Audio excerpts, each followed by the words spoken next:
বোম্বাই মরিচ দিয়ে ছোট ফুচকা, পেস্ট্রি, শর্মা, চিকেন ফ্রাই, স্ট্রিট ফুড খাওয়া দাওয়া আর কি লাগে।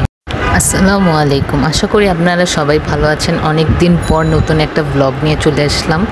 আজকে আমি আর আমার কাজিন ব্রাদার গিয়েছিলাম আড়ংয়ে, মিরপুর আড়ং ব্রাঞ্চে আমার আম্মুর জন্য মেহেদি কিনতে।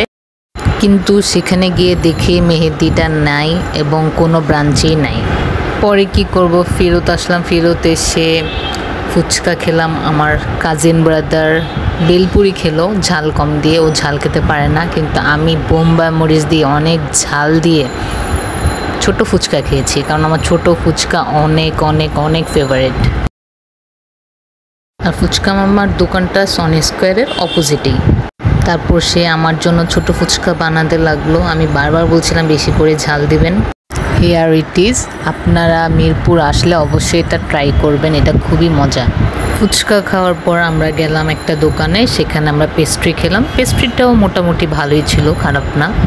এরপর বাসার জন্য কিছু পার্সেল নিলাম, শর্মা আর চিকেন ফ্রাই। এরপর রিকশায় উঠলাম, রিকশায় উঠে বাসার উদ্দেশ্যে রওনা দিলাম। আর ডান সাইডে দেখছিলাম দেয়ালে আর্ট করা, স্টুডেন্টরা আর্ট করেছে, যেটা দেখতে অনেক অনেক অনেক সুন্দর লাগছিল। দেয়ালে অনেক কিছু লেখা ছিল, পানি লাগবে পানি, তারপর আরও অনেক কিছু পড়ছিলাম আর একটু খারাপ লাগছিল।